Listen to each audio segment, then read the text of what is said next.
time to abandon ship. Oh no! Here we go.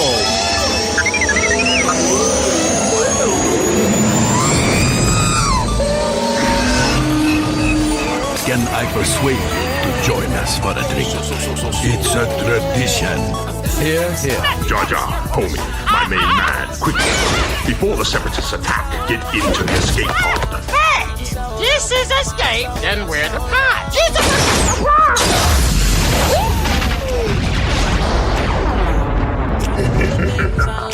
Welcome back to Star Wars Escape Pod. I'm your host, Josh, and we've got our first episode chatting about all the canceled Star Wars video games that we've never had the chance to play.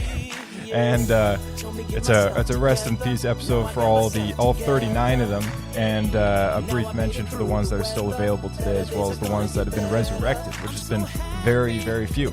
So we're going to be chatting about all that stuff.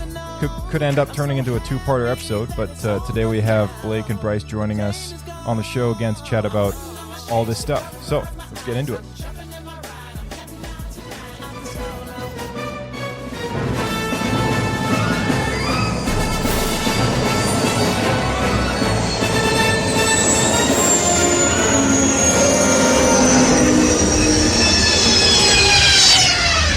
Another happy landing. Welcome back, fellas. Hello. Hello there. Glad to be back. It's always a fun time. Always a fun time. How you guys been? I'd say pretty good. I'm excited to talk about KOTOR 3. That's big news for you, isn't it? It is. It is. Finally, you'll have a new game to play. Exactly. I'm playing KOTOR for the past 15 years over and over. And KOTOR 2 with the cutting room floor mod, which brings back all the stuff I didn't have time to finish. Oh. If you haven't done it, it's actually pretty sweet. I recommend it. I'm like halfway to 2/3 done the original. I'm starting to get cravings to play the second one because it's been longer since I played that one. I think I'm good. I think I'm just going to keep replaying KOTOR 2 and I'll just getting through the asteroid base and then just giving up. Just getting bored and giving up. Yeah, and that's then the I worst forget about part. it, and 2 years goes by and I try it again and I forget about it. Yeah, no, I hear you. That first part of that game is pretty brutal. What's funny is people also dislike Terrace in the first game, but I think it's actually my favorite part. Yeah, I kind of like Terrace. I don't know. Yeah, it's strange. Yeah, but because you do Telos and you do the asteroid, the abandoned asteroid mining facility, and both of them are terrible. Yeah, yeah. Well, it'd be interesting to talk about the canceled version, and we can talk about the remake that was just announced. Yeah, exactly. It's all on the list. I mean, we got a pretty extensive list here. I mean, I know you guys have got it in front of you there, but you noticed I saw one that I really want to talk about. Oh, I bet. I'm very excited. There's 39. Actually, that's not true. There's 30 canceled games. There's been 9 pulled games, which have been released games that then were taken back and off the shelf or off the digital market or whatever you want to call it. And 2 revived games, as well as a couple upcoming games and current games, of course, that we can still play. Still active servers out there. And we'll start off on the list with Star Wars 1313. I mean, this is probably one of the biggest ones on this list. That was huge, hey? It was huge. Like it came out in it was announced at E3 back in 2012 in June. Feels so long ago now. It was the last smokes, big title Star Wars game that was pretty close to being finished. And didn't something happen that year that kind of screwed it over? Wasn't there something to do with? Yeah, there was a little purchase of a company for a couple $2 billion that caused that to get canceled. You're right.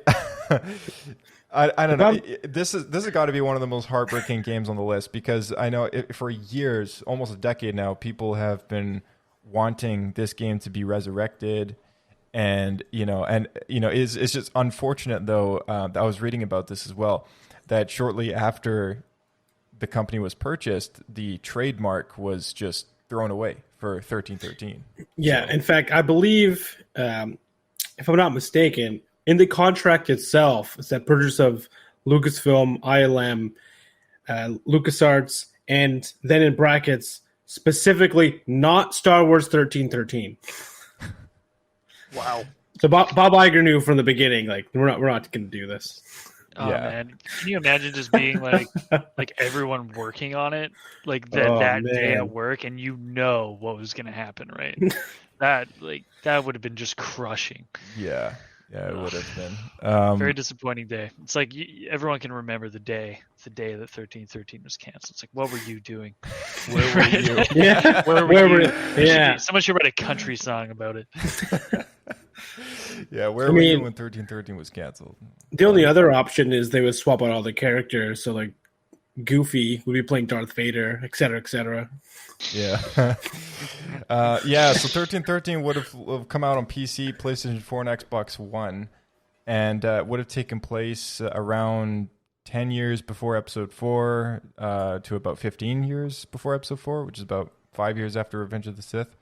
And you would have played as a character who, bit of a spoiler here, would have been killed or something like that along the events of the game, and it would have taken over at that point. You would have played as Boba Fett, as kind of an aspiring bounty hunter. And this is the development of this game was done simultaneously with when Boba was still a character in the Clone Wars. So if I'm not mistaken, this would have been like, at least what we consider at the time, before the whole canon thing, like a really close to canonicity events of a game, right? I was wondering if they were going to try to work it in like to that level. Because like Boba had, as we've talked about multiple times, his main storyline of how he became who he is was about to happen, right? It's like the next season was supposed to be Boba and Cad Bane. Yeah. There was a lot of people looking forward to one of those seasons featuring some Boba, Cad Bane mentorship sort of style Clone Wars arcs, and that was revealed much later by Dave or somebody at one of the celebrations that they had, and or maybe it was Comic-Con or something, but I don't know. It's a lot of stuff to have missed, and there's so much stuff online. Like, we don't even need to play any of that. Like, it's such a recognizable title.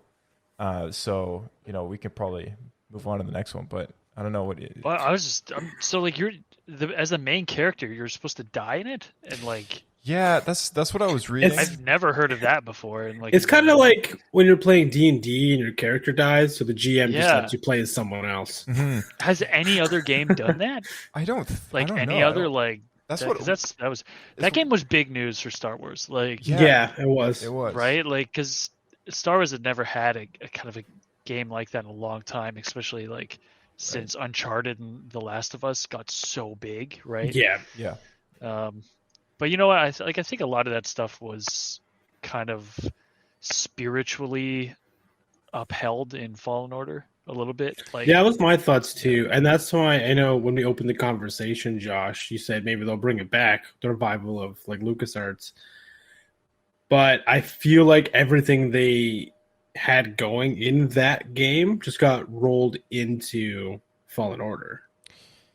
Yeah, it's possible. To go back to kind of what Bryce was saying about how this would have been such a unique experience, like playing as a character who would have died. There is a little write-up here on the Wikipedia page about the gameplay, and it says the player would have taken on the role of an unidentified bounty hunter who would soon be killed by a mysterious figure, subsequently revealed to be Boba Fett. The player would then take control of Boba Fett for the duration of the game, finding themselves navigating Coruscant's underworld metropolis of level 1313. Various exotic weapons would have been utilized as the player uncovered a criminal conspiracy. I mean, like, the character you play as is like a Cal Kestis level of sweet boy. And you're trying to tell me he just gets iced by Boba Fett? Like, that would be so shocking as you're playing. It's just... It actually makes a lot of sense. True. It was supposed to be... It was widely known to be a Boba Fett game, but then all the footage that was released online didn't feature him at all. And it was clearly not Daniel Logan playing the voice of this character, who was at the time playing him in the Clone Wars. And in the Clone Wars, they brought up level 1313 a couple times in the show because it was being developed simultaneously, right? So Okay, it just dawned on me right now. How freaking funny would it have been if it was like a custom character thing at the beginning? So you like something like Elder Scrolls, and you spend like 45 minutes designing your character. At the end of first level, you just get killed off and play Boba Fett. I mean, a good chunk of players probably wouldn't be that angry, right? You get to play as Boba Fett, not your chumpy, weird character you just created. True, but I know I've spent so many hours just like making my character look just right, and then just like 20 minutes to any character just like spit on and given someone else. I think is hilarious.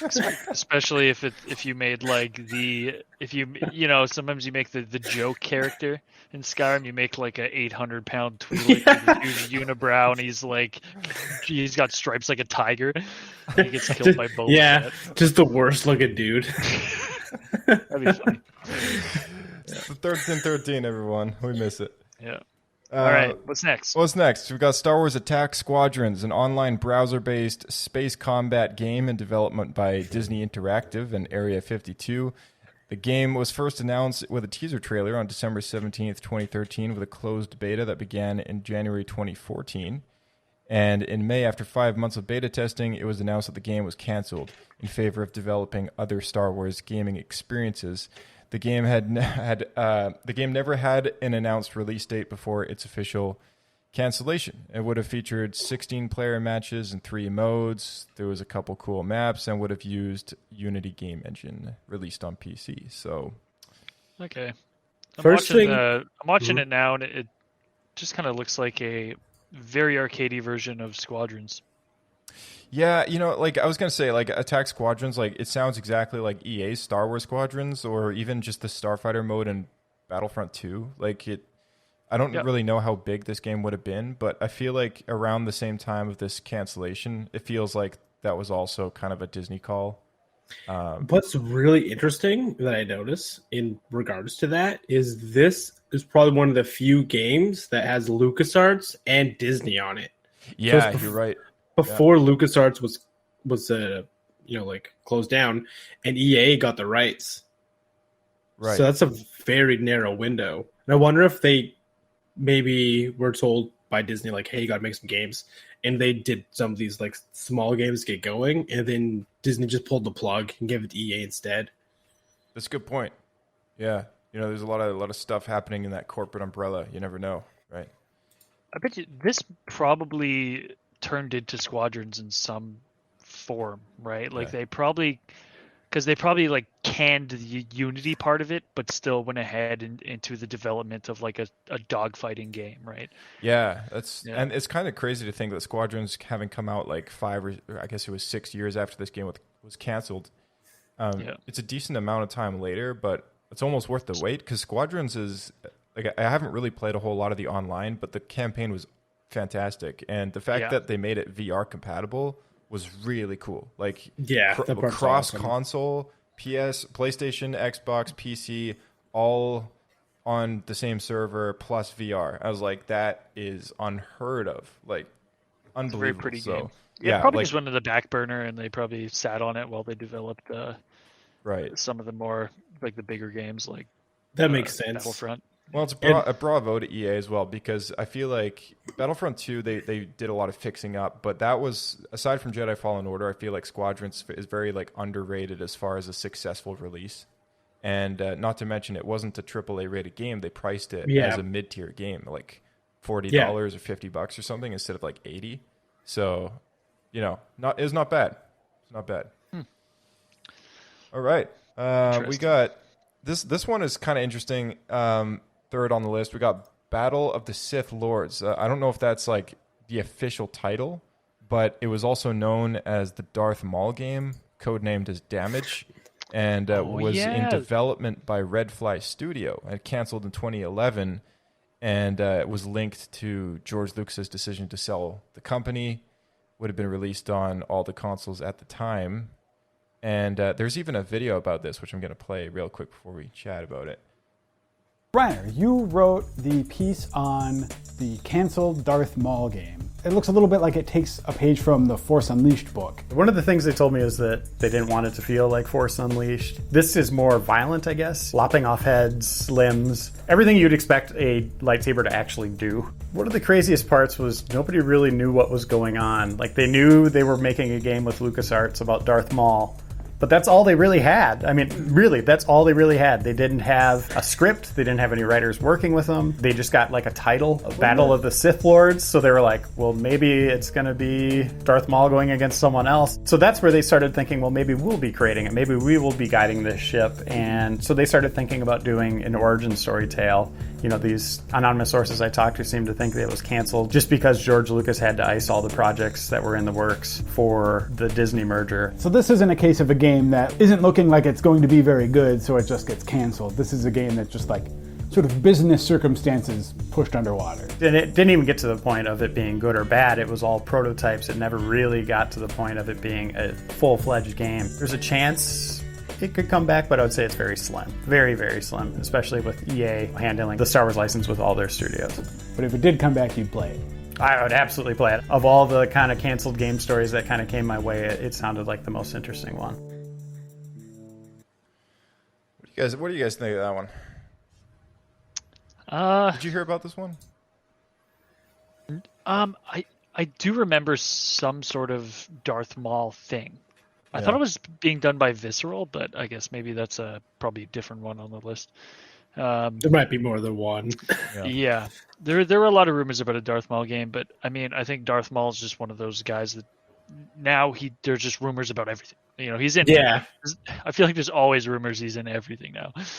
It's always Darth Maul and it's always Boba Fett, which is ironic because both last two games or two of the games, Darth Maul and Boba Fett.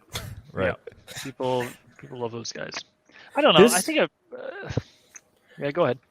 I would say this trailer to me looks very God of War-esque. Yeah.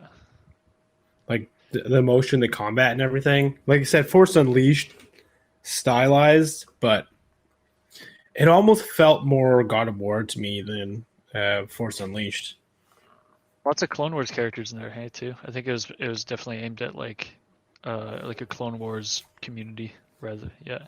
Yeah, you had glimpses of a lot of Death Watch warriors. I don't know. It could have been. The press was in there. Yeah, some clones, Savage Press. Yeah, a couple recognizable people, and then shirtless Maul, which we all want to see. So, yeah, it would have been cool, I think.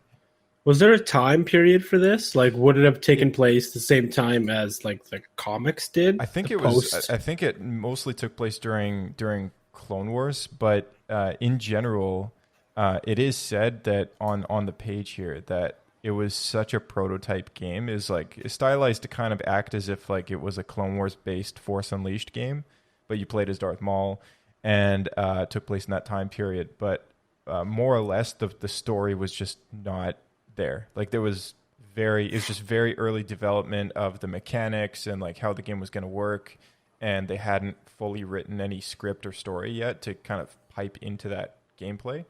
So what you see online, like from the leaked material, the released, I guess, material from its post cancellation, is very much like early prototype stuff. And so when you see Darth Maul fighting like a whole bunch of Death Watch warriors, they all have the Pre-Vizsla lines on their helmet, which points to me as if it's just one model that they just decided to copy stamp for all the enemies. And so, yeah, very, very rough kind of, development, but I think it could have been cool. I mean, we all love The Force Unleashed. It's a great game. Yeah. Everyone we're loves not going to Darth Maul. speak. Yeah, I'll say we're not going to speak of Force Unleashed 2, but the first one's really good. I didn't have a problem with Force Unleashed 2, actually. Yeah, I think I even played it. Yeah, it's I not terrible, beat it. But yeah. It just gets incredibly repetitive, and I felt like the first one was a little better in that regard. I think it's tough to make a game using a real character, like an already existing character. Like there are not a lot of Star Wars games where you play as like a character from the movies, right? Yeah. Maybe just the first one that comes to my mind is the old 80s, like Right. Nintendo, Other than Return of the Jedi. Bounty Hunter was one where you played as Jango Fett, which I guess that was pretty successful.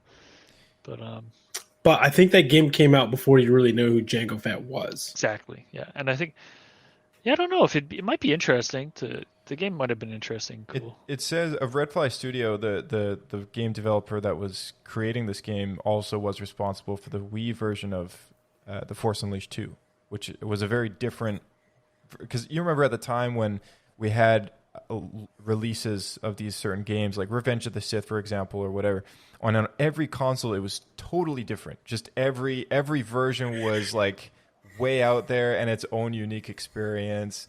I remember like having the Episode 3 Game Boy or Nintendo DS game, and it was like a 2-dimensional looking, just a side crawler style. I love that game. And then there was on the consoles though, it was like a 3D walk around in a 3D environment kind of style game, right? So very different experiences there. And then the Wii had its own thing with the motion controllers and for some of the battle modes you could do in some of these games. So I mostly just remember if you're on the Wii, like the graphics are like 30% of everything else. Yeah, totally. Yeah, so I don't know. That could have been interesting. Battle of the Sith Lords. Let's get around to the next one. Battlefront 3, the sequel to the original Battlefront 2 from the original Battlefront series. I mean, I was so excited for this when I saw it, and now you look back at it, and it looks terrible. like compared to the Battlefront that we got from EA, just how visually pleasing that Battlefront was to play in and like see. Yeah. But I remember watching that first footage they released. The trailer. This looks insane. Like, I can't wait for Battlefront. Yeah, this is awesome. Yeah, I remember that too. Seeing a ship take off from space off of a battle cruiser, and then fly through atmosphere and then land in the ground battle, and you jump out and are fighting people. That was the coolest thing. Yeah, I wish EA would have kept that. Exactly. Yeah, it's one mechanic I wish they had put in the new Battlefront games is going from starfighter battles to the ground and then getting out of your vehicle and then taking place on the ground battle, right? And they kind of put that in, but not really, because like in some of the maps and some of the modes, you can select to be a certain fighter and then just duel against other fighters up there. But if no one else in the multiplayer match is selecting fighters, then you got no one to kill except try and dive bomb against people running on the ground, and it's just not the same, right? Like it's got to have its own set of objectives. Yeah, I know we're supposed to be talking about the old Battlefront, but the new, that is the one issue with the new Battlefront that maybe the old one would have had, is that the vehicle to player interaction was much better in Battlefront 1 and 2, right? Where you don't just select the vehicle in a menu and you spawn in it. You run to it, you get in it, right? It's sitting somewhere, you get in it, right?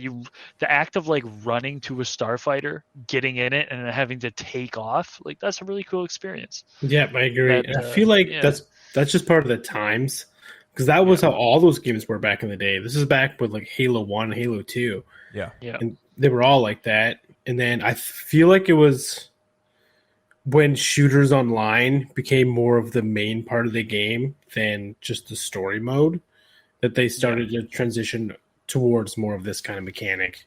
Yeah, when it all of a sudden it didn't become about the story or whatever. The story or the overall arcade immersion. And the immersion, kind of like that. Even though it's kind of immersion breaking sometimes, why are all these empty vehicles just sitting around everywhere? Yeah, that's true. Everyone's on break. Yeah. Well, it's I mean, they found a really good balance with the second new Battlefront 2, but I mean, Battlefront, it was just such a thing with the older games to have a story mode, because online wasn't really a big deal back then, right? So this game having canceled in 2008, there was I remember when Battlefront 2 came out the same year that Episode 3 did, I believe, which was 2005 on PlayStation 2 and other platforms. But that was kind of the main one, I guess, as far as the one I played it on. What's funny is they kind of released a Battlefront 3, but it was kind of like a half-ass version. I had that one. It was Yeah. it was like PSP. You're talking Funnily about enough, it's called Raider something. Rogue. Was it called? It was something Rogue, as Rogue Assault. Squadron. Yeah, it's something like Renegade. Rogue It was, Assault. there was a Battlefront Renegade Squadron, and Yeah. yeah, it's that That's one. the Okay. one. That's the one. Okay, yeah, there was a Yeah. Battlefront Oddly- Renegade Squadron with it was like Rebellion Empire era. But oddly enough, that is very similar kind of to today's Battlefront. Like it was, Yeah, it it was is. where you could make your own character. You could have a jetpack and a shield and like all these weird items. Yeah. Yeah, I recall. One can. Oh, go ahead. I recall sitting in like the hockey change room, getting ready for the game. The guy next to me was playing that on his PSP. I'm like, Yeah. "What? You have like a jetpack and like all this stuff?" He's like, "Yeah, you can like customize your guy." I'm like, "What even is this?" Yeah, it doesn't even. There was a couple spin-off Battlefront games. There was Renegade Squadron, there was Elite Squadron, and Mobile Squadrons. Which Mobile Squadrons is, it's kind of it was like old flip phone style, like not even worth talking about that one. But yeah, the Elite Squadron was on DS and PSP, and also came out in 2009. So probably followed in the footsteps of the cancellation of Battlefront 3. But some of the footage and some of the released gameplay cutscenes for Battlefront 3 are very interesting. Like you would have featured some sort of special clone unit.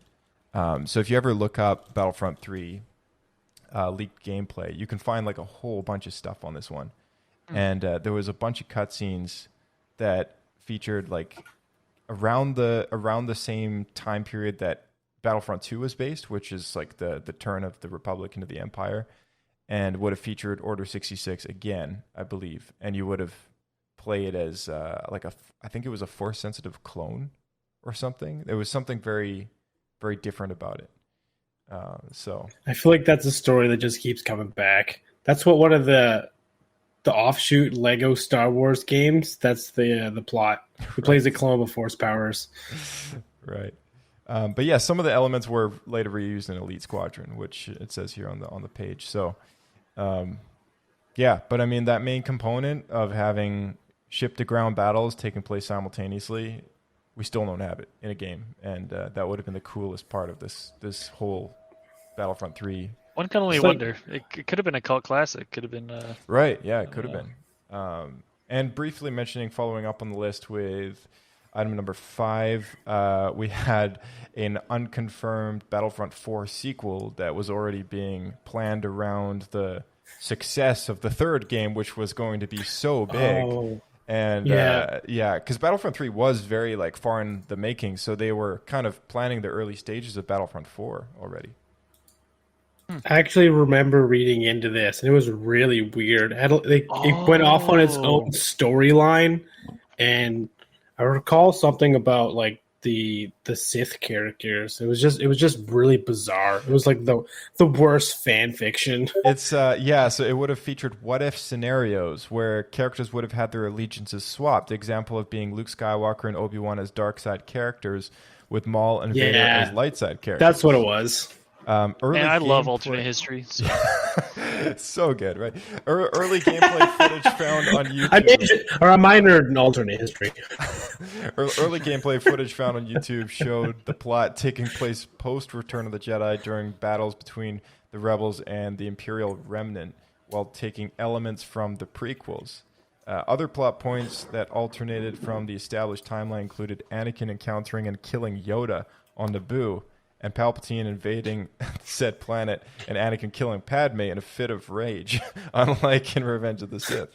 So it would have been like them just taking Star Wars and then playing Marvel's what if scenarios on all of the events, which I don't know how that would have worked out. That seems like a little radical. I mean, that being said, we'll be seeing. Well, that's why, Josh. The company was Free Radical. They got it. That makes, of course. Of course. I was gonna say we're probably gonna see some sort of Star Wars what if coming soon, anyways. I mean, Star Wars Visions isn't too far from that. That's true. Yes, so it's a stepping stone to when we get the what ifs. Yeah, more or less. So, number 6 on the list, Star Wars Dark Squadron. Canceled video game would have been set within the Rogue Squadron series, as indicated by the title, meant to be an alternate take on the series, which had the player controlling the military forces of the Galactic Empire, crushing the Rebel Alliance, similar to Star Wars Starfighter in comparison with Star Wars X-Wing and X-Wing Alliance. Yeah, I mean, what do you guys think of Sounds that? cool. Did you guys ever play the old Rogue Squadron games? Or I played one of them. I played probably TIE Fighter because it came out after. Oh, wait. I played the one on N64, I think, where you had to fly the snow speeder and take down the AT-18s. Is like the most impossible thing. Yeah, that was Rogue Squadron 3D. Yeah, Oh, yeah. okay. I played that. The TIE bomber level was pretty cool, though. Yeah, these are the really old ones. Which one? There's TIE Fighter, and there was X-Wing, and was there another one after that? There's X-Wing Alliance. in the X-Wing series, X-Wing Alliance. Yeah, X-Wing Alliance came out in 1999, and that would have been maybe the one I played. there was, the one prior to that was X-Wing versus TIE Fighter in 97, and then preceded with X-Wing and TIE Fighter. Well, I played one of them. I thought it was really lame because I remember your lasers had limited shots, and I was like, "What? Interesting." That's like stupid. you had like ammunition Yeah. So dumb. because it was like Run it out. was made to be like a flight sim, right? So you had to like go back to the carrier to reload. Yeah. All right. Well, I was any fans of very the old small. series? I mean, I'm sure there's maybe some older fans listening to us youngins talk about these games as if, because back then that was probably like the stuff, right? Like the way that we look at the old Battlefront 2 was like X-Wing was like their business. So, But I mean, what year was this? it's like the gonna be late created? 90s, right? The Dark Squadron game. Yeah, There actually isn't any year listed particularly Assigned to on the it? page. I would imagine that it was probably going to launch maybe 2001 or 2000. because But because I that's- mean, technically, Rogue Squadron went until the GameCube. Like they had a couple GameCube releases. So Right. Oh, actually, yeah, you're right. Yeah, Rogue Squadron 2, Rogue Leader came out Yeah. in 2001. Yeah. those games are really fun. Yeah, And, Rogue Squadron yeah. and Rogue Squadron was 1998. It was so fun and arcadey. Like you'd be like, it'd be like you and your like AI wingman, and you'd literally have to fight like 1,000 TIE fighters, and you'd just be like shooting like all. It was pretty fun though. Oh man. Yeah.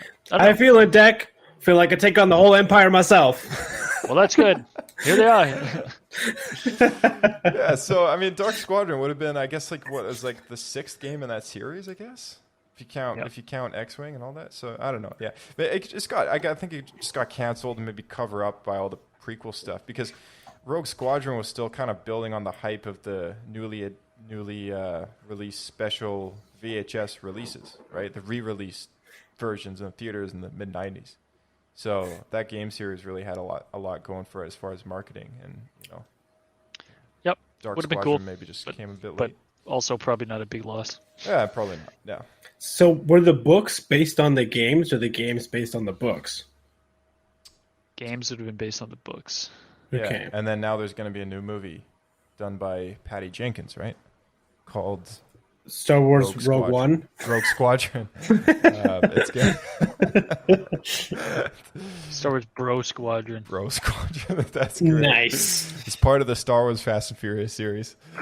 Did I tell you about this? Like, Blake and I have this like roughed out a plan in one of our episodes about. Yeah, we were having talking Star about Wars- it Yeah, Star Wars last Fast week. and Furious. I'm totally on board. It's the gotta greatest happen. Star Wars fan fiction plot Yeah. ever.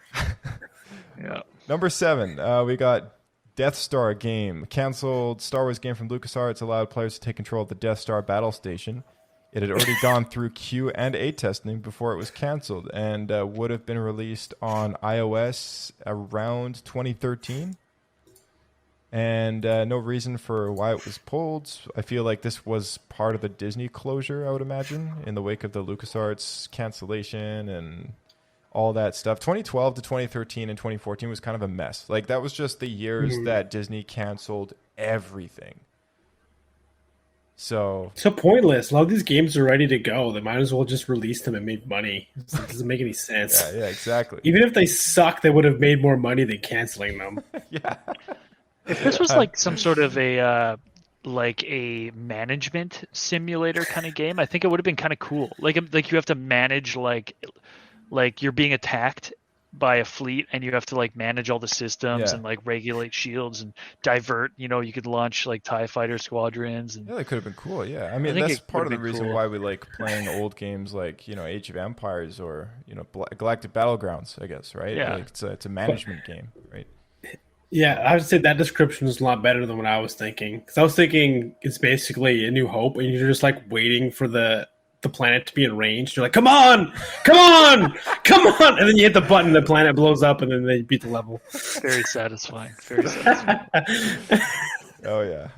Death Star versus Alderaan. This is kind of an interesting one. Number 8 on the list, Star Wars Episode 7. It's Shadows of the Sith. This was a canceled video game sequel in 1983, which was a canceled video game sequel to 1983's film Return of the Jedi. Would have focused on the character of Ben Skywalker, and I don't believe this was a LucasArts game, third-person action, and the game was to focus on the adventures of an adult Ben Skywalker to obtain new powers of the Force and defeat his cousin Jason Solo. So this kind of, I guess, builds around the plot that was done in the books, and much later in the books, because those books came out in the around 2010 or something, or 2009. Yeah, at that point, after Jason turns evil, that was pretty late. Yeah, that was the fate of the Jedi series. I think that series ran until the sale. Right. I always thought that was way earlier than that, like the 90s. So yeah, the idea of this game surfaced in late 2004, and yeah, would have focused in on the storyline from the books. So that's kind of cool. That's the first game I've seen that's kind of based on stuff that came out with the novels. Yeah, I wonder if that's why it got canceled. Well, yeah, it was much earlier. Like this, yeah, this was than a lot that, earlier. yeah. But it could have been canceled because Jason and Jaina and Ben Skywalker were pretty obscure characters. Yeah. There's a little write-up about this. The project never made it past its early pitch due to unknown reasons. Even so, the concept of Shadows of the Sith was later briefly revised during the Force Unleashed multimedia project, and some ideas were later used in the Force Unleashed, while others were other abandoned projects like video games Battle of Sith Lords and Star Wars 1313, and the live-action TV show Star Wars Underworld were put again in development. So this game seems to have come in and out of the doors a little bit, but ultimately they decided not to make it. So too bad. Do you guys think cancel for unknown reasons means George didn't want to? So it's like they give George the pitch, and George's like, nah. Just on sync, everyone. Yeah. On sync. Nope. Next. Don't like it. Yep. Next. Got anything to say on this one, Bryce? Huh? You got anything to say on this one, or should we move on? I understand why they didn't go ahead with it. Yeah. I don't know. Fair enough. It's not. I guess just not strong enough, right? It's hard to make a video game based off of a book because it's like such a small audience. Yeah, definitely. The fact that it would have been called Episode 7 is kind of cool, though. That's the only cool thing I think I found about it, aside from the fact that they would have, focused in on Ben Skywalker, but Ben Solo. But remember, there was no source material for them to go off of. Throwing another joke about it. Yeah. Oh, Kathy, don't we love you so much? So, all right, we got the next one up on the list is number 9, Star Wars Return of the Jedi Ewok Adventure, a video game that was made but never released for the Atari 2600 by Parker Brothers. It was intended to be one of 2 games based on Return of the Jedi, released in 1983, with Death Star Battle being the only released title. Death Star Battle was in fact released on the Atari 2600. This one, I guess, being a game released around the same time, was this one suffered the garbage can, the death thrown out the window. Looking at these pictures, I could maybe see why. I mean, this is the Atari 2600. This is old, man. Like this. What year was that one? Was that early 90s? Yeah, like 80s, man. Like 1980. Well, actually, that's not. When did the Atari Company's June 1983 releases. Oh, here, prototype of the finished game was found in 1997 and eventually released online. What? Oh, nice. It's been saved. All right, so if anyone wants to try and find that, now you know. It's out there. Looks like crap, but it's out there. It's probably 5 megabytes. If it's more than that, it's probably a virus. Just heads up. It's true. All right, let's move on. Star Wars First Assault, number 10. And this was a video game in development at LucasArts, canceled due to the closure, once again, of LucasArts by Disney. And so one might say it was also the last assault. Yeah. Star Wars First Assault was a multiplayer-focused video game. Domain for StarWarsFirstAssault.com, which is currently empty, was registered to LucasArts' parent company, Lucasfilm Limited. And it looks like it would have been speculated it would have been a title for Xbox 360 on the downloadable arcade that would have featured gameplay similar to the Battlefront series. So it looks like it would have been in the Battlefront series family, I guess. One of the few to get canceled there.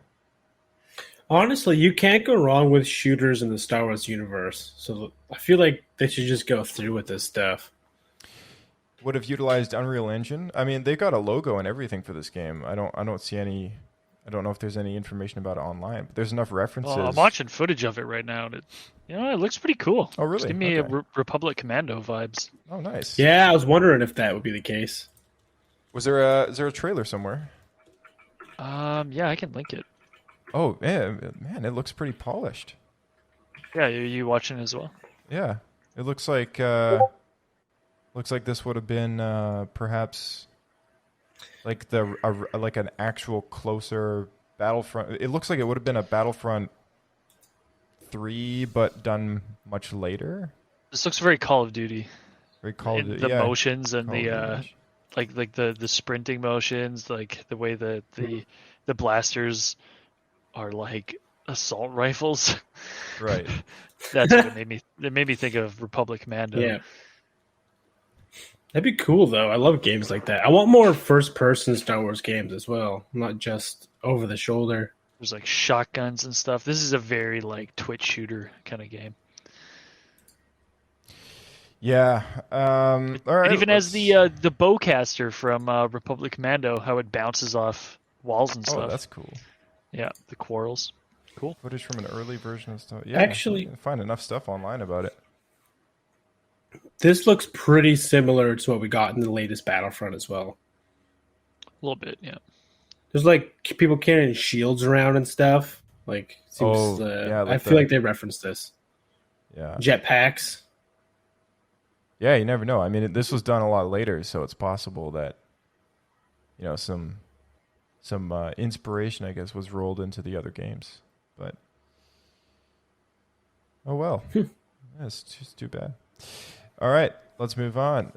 Star Wars Imperial Commando. This would have been a sequel to Republic Commando, but then planned to follow the events of the novels, I would assume, because the last one was called Imperial Commando. And was canceled in 2004 with several concept paintings completed. The game was to focus on the Imperial Commando soldiers. So I forget if this was before or after the books were finished.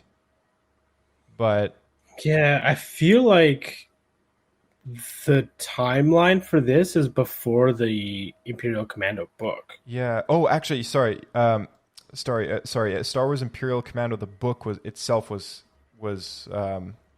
was a sequel that was canceled, but there was one called Imperial Commando 501st.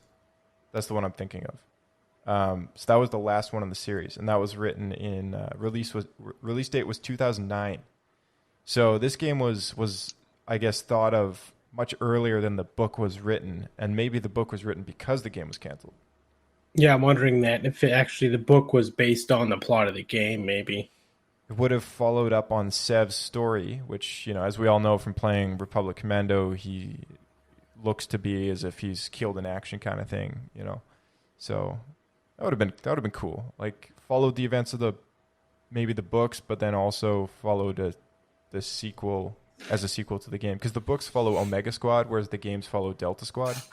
So that would have been interesting. Did that game sell well? The original Republic Commando? I believe it was pretty successful. It was one of the games more recently that got a refresh on Nintendo Switch, right? So it was Aspire Media again. Aspire's been re-releasing a lot of games, I think, recently, but they're also behind the new Knights of the Old Republic remake. Nice. So they gave Republic Commando a refresh for Nintendo Switch. And I don't think it's... Nintendo Switch and PlayStation 4. So, yeah, this game's one of those legacy games that everyone played. You guys both played that game, right? Yep. Yeah. And I still have trouble getting past some levels with the Super Battle Droids. It's awesome, dude. This game is one of my favorites. I love Republic Commando. It's probably... If I were to pick any favorite game, just singularly, like, I think I've played this one enough times all the way through that I could probably list it as my favorite. I very rarely play a game campaign like all over again, and especially a game that doesn't really have any online multiplayer. I mean, even though this did, it's not like it's built around that. It was like a side thing that they put in. Yeah, that's what it was at that time period, though. Yeah. It was just like an additional thing. For a campaign game, this has got to be my most top played, at least like 2 or 3 times. Because it was always odd to me that they never made a sequel. Because it seemed like it was such a good game. There's such cool characters, the way they set it up and everything. Right. And then it just went nowhere.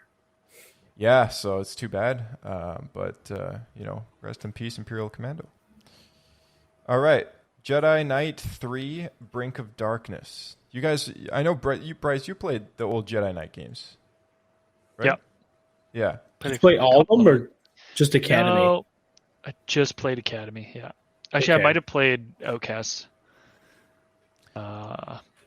If Outcast had Kyle Katarn in it. I think Yeah, I this played as one, Kyle the Katarn third in one, that it says would have focused in on Kyle Katarn, and that's pretty much all that was released about it. The game's logo was later revealed in 2008 with the release of Rogue Leader's The Story of LucasArts, which was a reference book about LucasArts. So I guess the game's logo was in that, which is like the only visual reference to what it would have been, and then it was canned. So canceled sequel of 2002. So I'm guessing this was probably canceled in around the same time that Revenge of the Sith was about to launch in theaters, because 2002 is when Clones came out. So Right. Well, that makes sense. yeah. To me, it was always odd that they released these games on console because the controls were so janky. It's like At the time, I think this would have been. This one would have been 2002.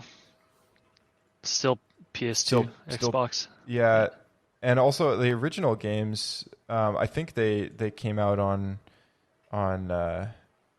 they came out on PC, Xbox, GameCube.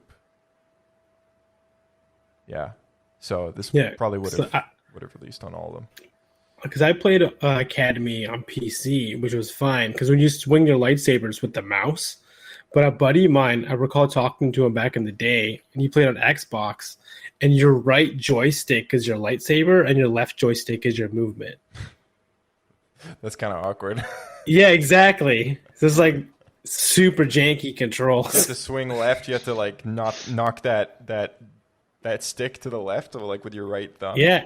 And then I don't know how the camera works, if it Yeah. floats or if it follows your lightsaber hand. Like, Does it just always stay locked behind you then? If there's no, because normally the right stick no, you is did. the camera, right? Yeah. That's weird. I don't know. Deserves to get canceled. Yeah, it was janky anyway, because like you were like swinging, because this game you swing a lightsaber around in all sorts of directions, right? I think it just kind of moved your camera a little every time you kind of like swung in that direction. You just like Yeah. indicate which way you want to swing, and it's just like you're not supposed to hold the joystick. You're supposed to like, yeah. It's still not like the best, but dude, people Yeah. still love this series. Well, see, it's still a- yeah. still There's really still a well mod that like respected. Yeah. remaster, like people remaster it and make it That's- cinematic, and they That's crazy. Yeah. It's still one of the only games where you have a lightsaber that'll actually cut NPCs where you hit them, as well as you have your own control of where you're pointing lightsaber and swinging it, as opposed to just hitting X and it swings the same motion every time. I believe these games were re-released again earlier last year on Switch and PlayStation 4. So, if you're a big fan of Jedi Knight out there, you can pick them up on some newer platforms, which is cool. So let's move on to number 13, Star Wars Knights of the Old Republic 3. Canceled. Heck yeah, brother. Canceled sequel. When did the second one come out? The first one was around the time of Phantom Menace, I think. Oh, And second one, then- 2004. So this would have been, Yeah. again, this was another game coming out maybe after the prequels wrapped up, I guess. And LucasArts hit a difficult period in the company's history, which led to the project being canceled, it said. So, Which is too bad because it was one of their best-selling series. yeah, I mean, I feel like if they released or did this, just bit the bullet and made this and released it, they could have maybe Yeah, brought the company but back. I know part of the problem was the original game is by BioWare, and it did super well. And then the second one was released by Obsidian, a different gaming company. And I'm told, or what I've read online, is that, or like their leak stuff, was that LucasArts pressured them to release KOTOR 2 earlier than when it was ready. And so it was released removing a bunch of content and was super buggy. Yeah, that's what I heard about it too, and that's also why the second one's just not nearly as respected as much as the first one. That's exactly it. But like I said, there's the cutting room floor mod you can get. It's even on Steam Workshop, and it just fills in all that stuff and patches a bunch of bugs. Right. Yeah, it's fantastic. It says on here, according to Chris Avallone, the creative team behind the first two games, they always intended to make a trilogy. The third game involved you as a player character following where Revan went and then taking the battle to really ancient Sith Lords who were far more terrifying than the Darths that showed up. These guys would just be monsters. These would have a level of power that was considerable, but at the same time, you'd be able to dig more into their psychologies and their personalities, their history, and even how they dealt with the player. How they talked to the player and the different powers they cultivated and developed. And for some of them, like they're the ancients. So they're not just ruling a solar system, but swaths of the galaxy. So the places you travel to and how they left their stamp on that world or that solar system or whatever collection of moons, you'd see how horrible that was. Part of the environment was to tell a story about that, and that would have been a great epic way to end the trilogy. The Old Republic are out there. We just didn't get a chance to do it.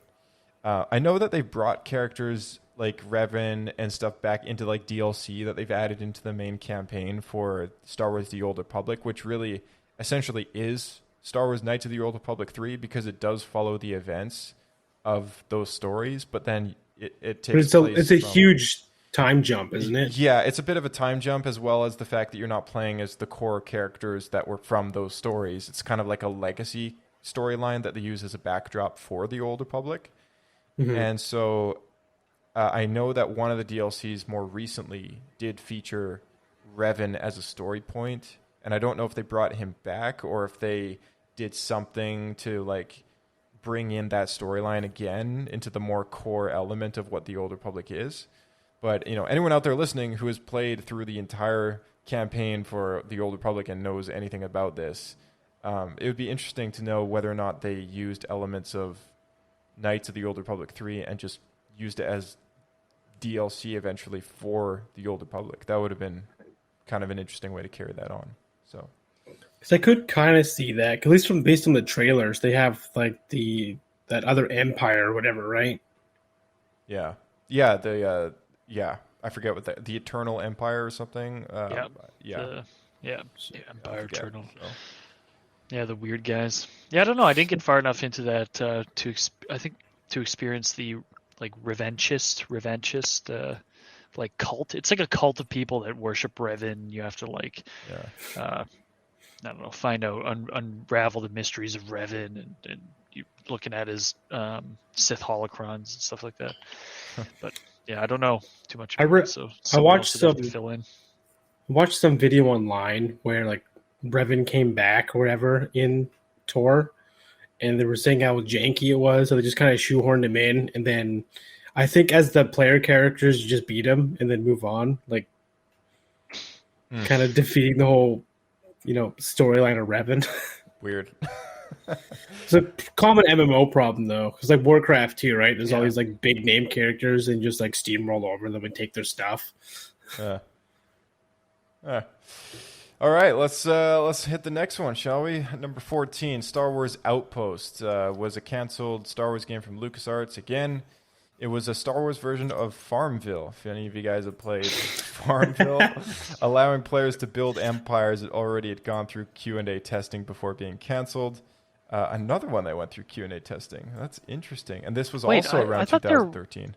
I remember briefly paying like a pay to, like where you made like a little base, and I thought there was a game like that.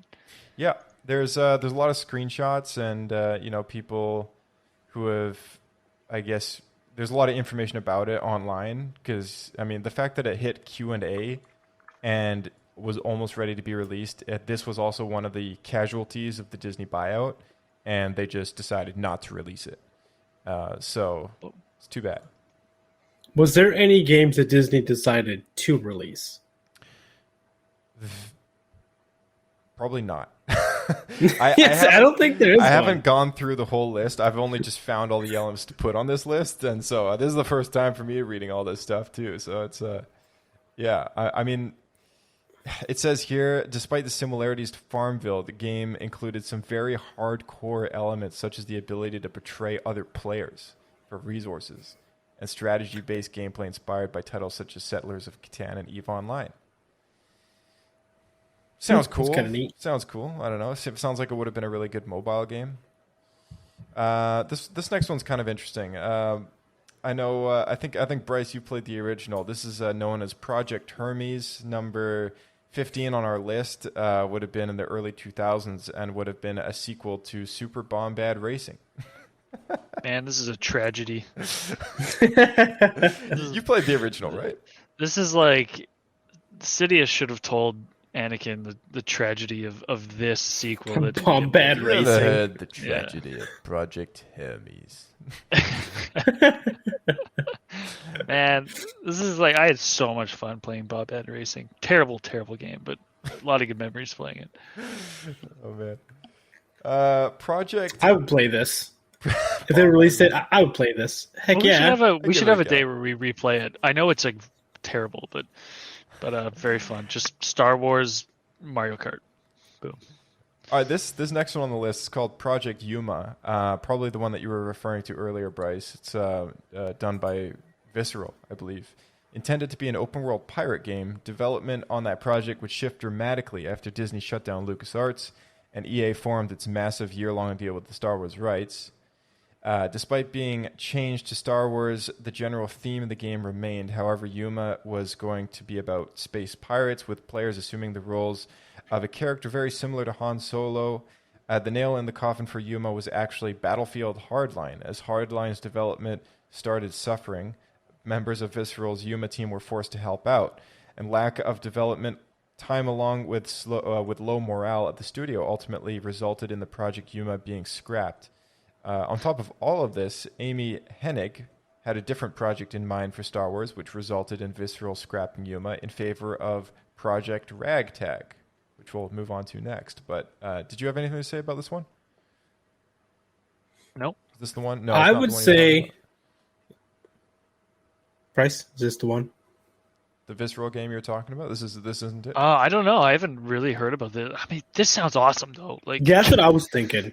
like this just sounds so cool. Because this is what I've been wanting for a long time. It's an open world game in Star Wars universe. Just has pirates. nothing to do with Jedi. Exactly. Right. Just all underworld stuff. Just sailing the cosmos and just pirating. Oh, that'd be so fun. Yeah. Oh, That'd be man. so fun. Yeah, Just getting together a crew very Firefly-esque and trying to make it in the galaxy. Yeah. Well, I'd even want them to push it like if they pushed it even more into like pirate, like robbing. try to make it. Yeah, like if you're ever like Sid Meier's Pirates, that kind of I mean, it where looks pretty piratey to me. Like if you just search up Yuma in brackets Visceral, like there's some Google images. There's at least 2 that are accurate to this one. Yeah, And the it Star Wars features, pirate game like- really hasn't been explored. It totally before. looks like a pirate game. Like you look at all the people on the picture, and it's like just a bunch of smugglers, a droid, and like some creature thing. They're all holding blasters out, and Yeah, it's like a mole. It's like a giant mole rat man. yeah, mole rat. Yeah. Sounds Yeah, great. it's Sign me up. I thought he looked like a manatee. Oh, that's true. No, that's totally He looks what like a is. hog. He looks like a hog, like a Star Wars. Oh, you're looking at the other picture. Yeah, I know. He looks like kind of like a walrus kind of guy. Yeah. But yeah, there's another picture of where they replaced him with another alien, and he looks like a pig with horns. Anyway. Also, look at the R2 unit next to him. It's like the frumpiest looking R2 unit I've ever seen. Looks like a worse version than Chopper. Oh my gosh. All right, next let's move on to Project Ragtag, also Visceral Games. Project Ragtag is probably the most famous of all EA's canceled Star Wars projects. And this was the one that featured Jedha in the released footage. There was a guy walking around with Star Destroyer looming above, and it was clearly Jedha with Imperial banners hanging down. Do you guys remember that? I know Jedha. It was done by Amy Hennig, the director of the Uncharted series. This was the Star Wars Uncharted game that they spoke of, right? Yeah, right. So surprisingly similar to 1313.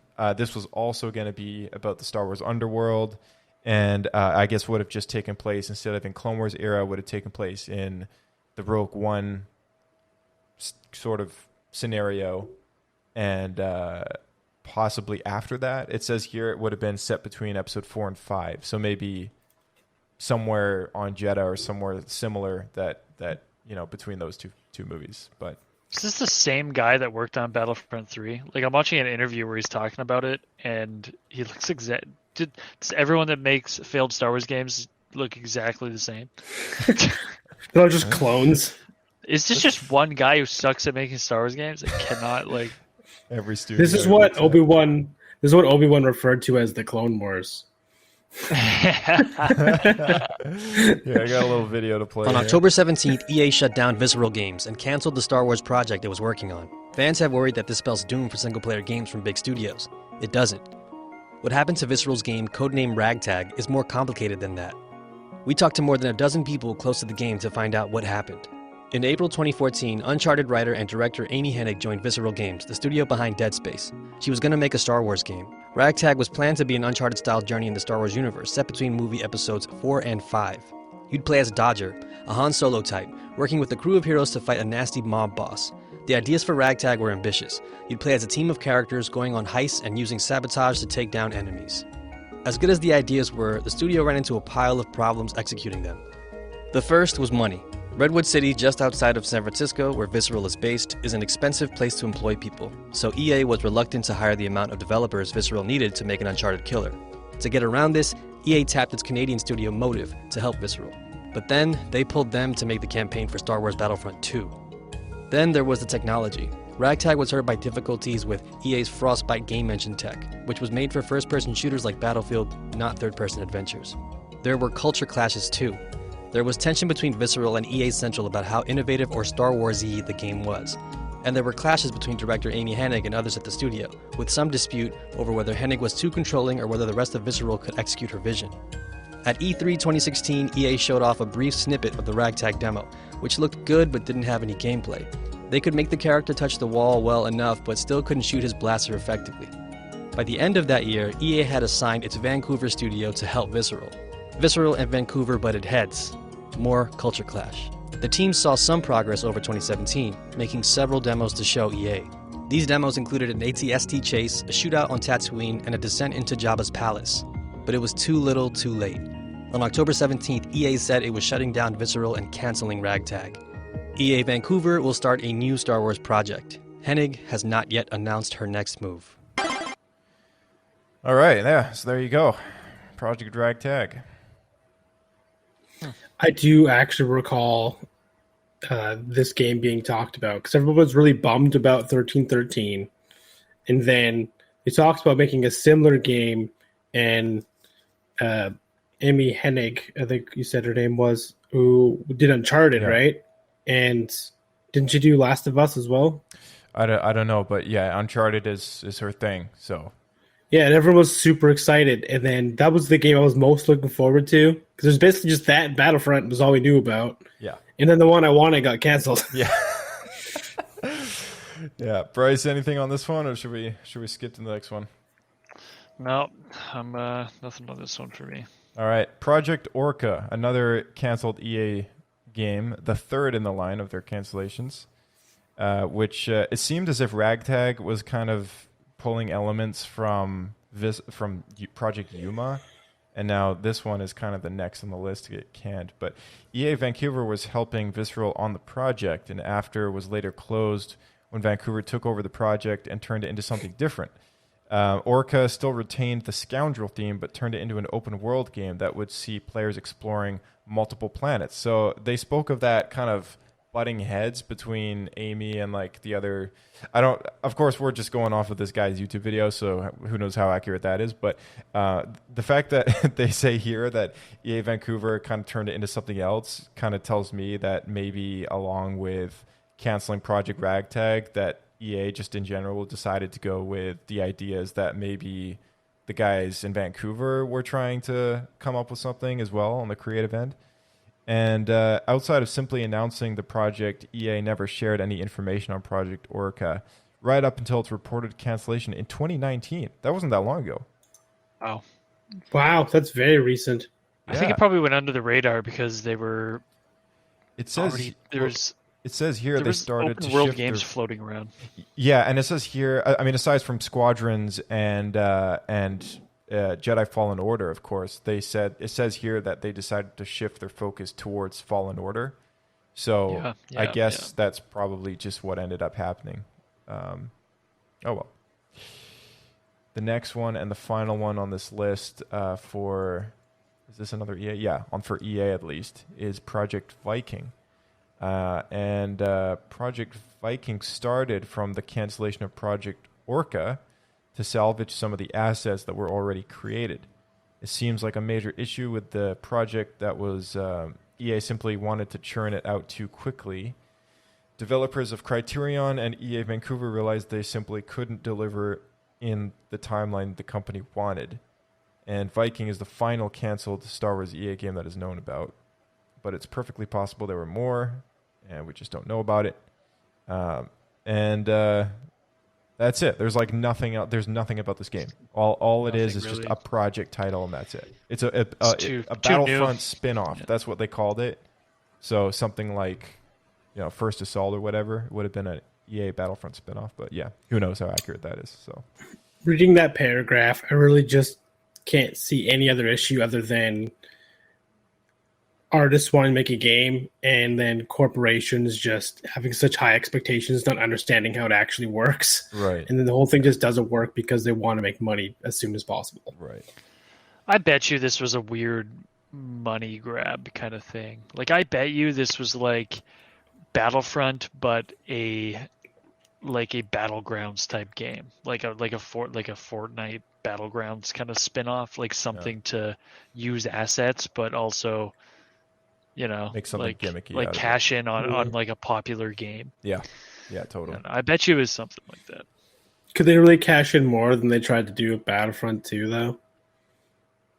Well, yeah, making a Fortnite or like Battleground type game for sure. All right, next on the list. Those games make so much money. Yeah, they do. Yeah.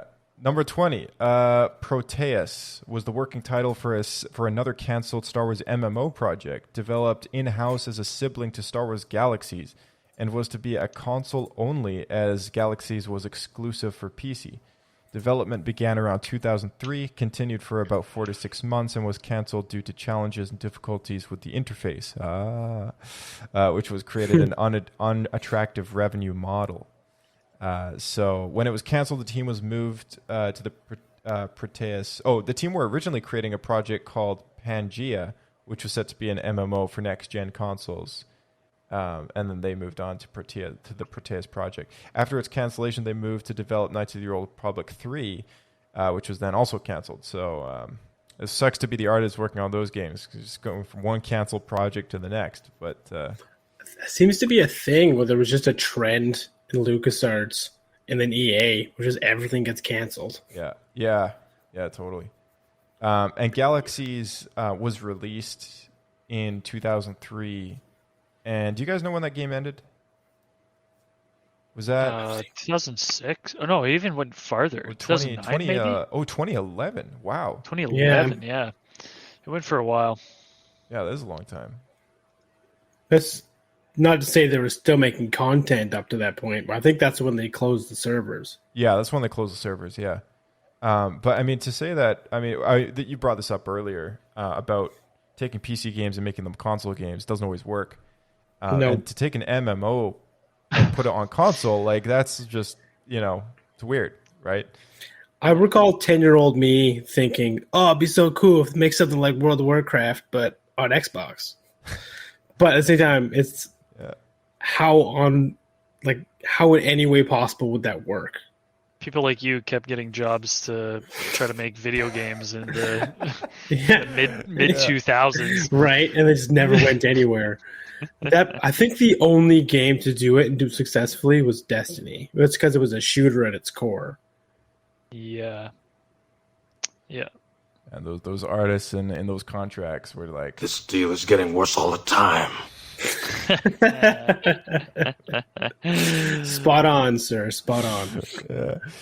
All right, yeah. So let's move on to the next ones. We're going to group these all together because it's like a series of 5 games. Rebel Agent, Rebel Fury, Rebel Jedi, Rebel Scum, and Rebel Warrior was a canceled video game series focused in on a Rebel agent.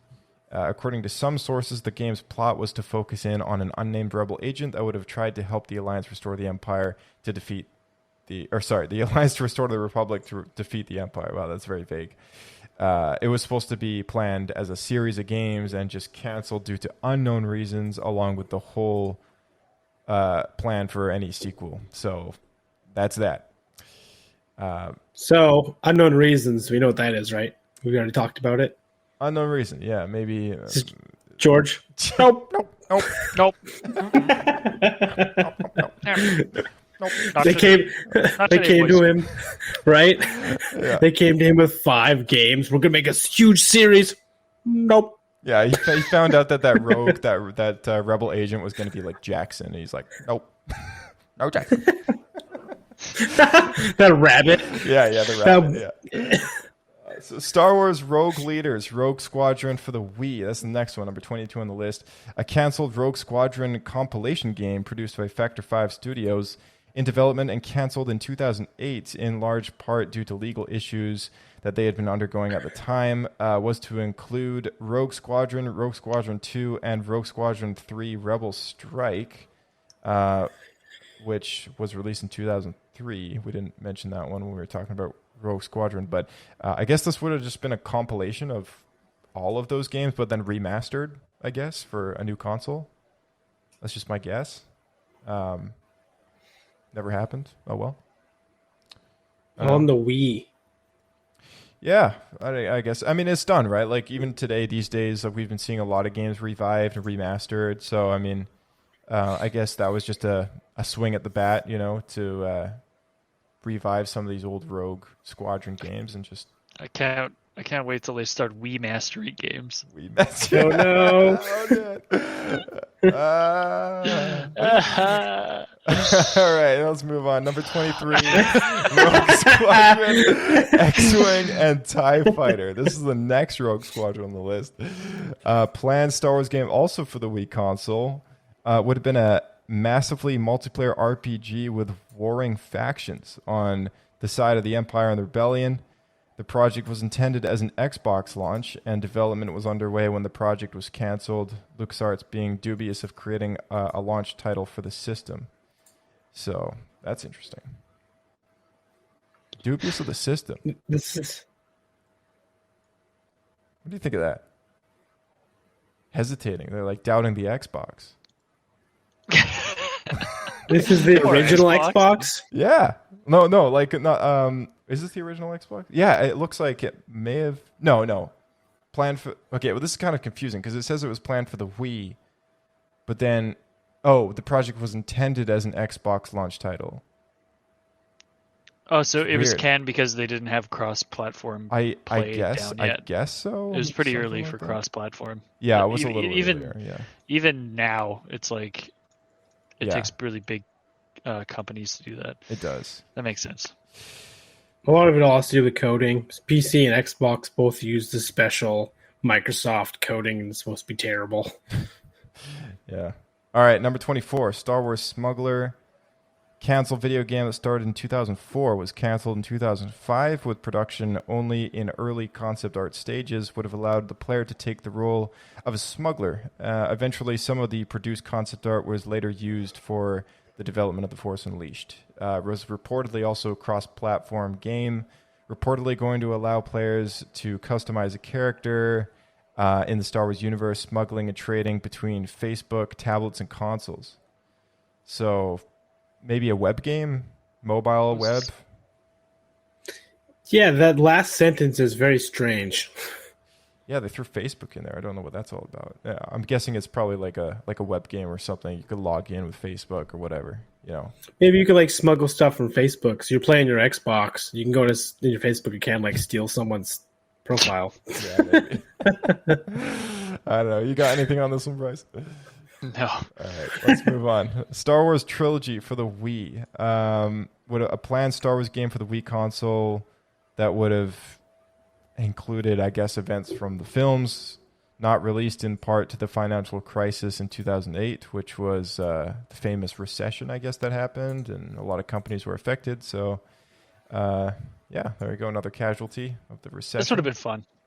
That would have been interesting. Yeah, I mean, there's not a whole lot of games that literally take the plot of the original trilogy and just make it into a game. Like, all the prequels had their own respective games, and we've had the Lego Star Wars games, which retell those original films, but there's never been any game that is based on the story as far as I can remember. It's always like sidelining stories and other... Yeah, sidelining. Yeah. Because I'm thinking even... if you play, I think it's maybe it's Battlefront, the original Battlefront 2, but maybe it's the first one. The main storyline like goes through all the movies, but you don't play the actual plot of the movies. Right. Yeah, it's that would have been a first, which is kind of cool. So, all right, number 26, Star Wars: The Force Unleashed 3. Obviously, the canceled sequel to second in the franchise, and I remember looking up stuff about this online, and there's enough that you can find about the canceled project, but despite this, on April 3rd 2013, when again Disney bought the company, shut down LucasArts, firing several employees, canceling many of the projects, Force Unleashed 3 was just another one of those casualties. Among that, they also the discussed story was Boba Fett would follow and shoot down the rogue Shadow over a planet, forcing the Apprentice and Vader to team up and survive and escape. which would have been a co-op system allowing 2 players to play side by side as both characters. Players would not know if Vader could be trusted or not, and Fett would have been revealed to have been sent by the Emperor to stop both of them from getting off planet because he had his own scheme in motion.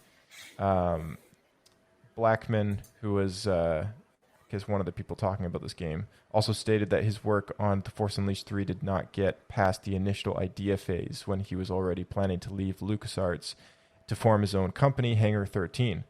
As far as Blackman recalls, there was not even any concept art created. So it's just a rough idea of a story and the idea to make a sequel that just never happened. So I swear I saw gameplay footage of it though. No, it was probably fake, or it must have been like because there was nothing got done for this game. But Sam Witwer has talked about it as well, and of course these David W. Collins was involved. And now this quote from W. Hayden Blackman as well. So, I mean, now we know kind of what it would have been about. I have heard that before, that it would have been a co-op style game. But, a cool idea, and would have, the second game ends off with Vader being captured and stuff. So it left on a cliffhanger and we never got a follow-up. So it would have been nice to kind of complete, again, another trilogy that never got finished as far as Star Wars games goes. And, this would have been great. There's a lot of Force Unleashed fans out there, so. I like how you're not supposed to trust Vader, but also your friend has to play as Vader, so you can't trust your friend. yeah. It's like, dude! Just punch him in the arm. Stop hitting me! I'm not hitting you! Quit screen peeking! You're not supposed to know I'm hitting you. All right, number 27, The New Emperor, canceled LucasArts video game that was put in production around 1998. The story would have taken place in the post-original trilogy Star Wars universe. Oh, I want to read this sentence. Ready? After rumors appeared that the Galactic Empire was to name a new emperor, C-3PO, would be sent as a spy. C-3PO becomes the Emperor. C-3PO. Oh no! Oh no! I mean, I play that game.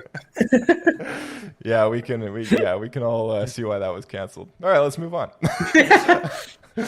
Untitled. What weird story. Yeah, untitled Chewbacca game number 28. Otherwise, untitled, to be made by LucasArts and Factor 5, would have starred Chewbacca as a mercenary. Would have been set after Episode 3. However, it was canceled under George's orders. The game was also nope. This game was also a reason as to why another game, Dark Squadron, the spinoff, was canceled as well. Which again, George, nope. Interesting. So Factor 5 was the company that did the Rogue Squadron 3D for the 64. Oh, okay. Yeah. Which is my favorite game. So I would have loved Untitled Chewbacca game. That was the release title, by the way. They decided to go Untitled Chewbacca game. That's why it didn't go so well with George Lucas. It's probably exactly why. What is this? I thought you did change the name. We kind of like it. Well, nope. Well, nope. Yeah. Next. George, we got this idea for this Chewbacca game. Nope.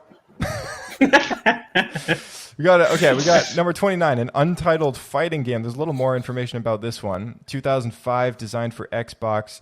There is a demo that released, and on the Wikipedia page there is a screenshot of Maul facing Anakin Skywalker. This looks like it would have been something like Mortal Kombat, but just Star Wars. I think they already did that. Gameplay would have involved lightsaber dueling. And if you guys ever played the Wii version of The Force Unleashed, or even was it Soul Calibur? They had the Star Wars characters in Soul Calibur. Yeah, that's the one. Yeah. I think you guys are thinking of Masters of Terrakassi. It was that's what you guys are thinking of. Masters of Terrakassi? What? That's the true Star Wars fighting game for the PS1. Oh, I see. Okay. All right. Tell us about that one. What's that one about? It is a game for the PS1 where literally you play as like Han Solo, Luke, Boba Fett, but like most of it is like you're like punching each other, like Chewbacca, Darth Vader. I mean, the characters of the lightsabers got a clear advantage, but it was very goofy. You should look up a video on it. Oh, man. Angry Bastard Video of Game Nerd. Karakasi. Angry Video Game Nerd. There's a very, very good video on it. I'll put it in our chat. I If you don't know remember- about this game, it is hilarious to watch. I remember at the time when. Do you guys remember when Soul Calibur came out and just a game that wasn't Star Wars that featured Star Wars characters? Just the most random thing, you know. Did not see it coming at all. So yeah, I don't know. So an exclusive Star Wars fighting game would have been interesting. Yep, there it is. Plays a Gamorrean fighting a Gamorrean named Thok fighting Chewbacca. Very fun. Oh, very cool. And then obviously they actually brought this game. It's like an Easter egg because Kira in Solo knows Terakasi, and it came from this PS1 game. Oh, right. Oh. That's cool. Okay, yeah. I like how they always throw in Easter eggs like that. Yeah. Yeah.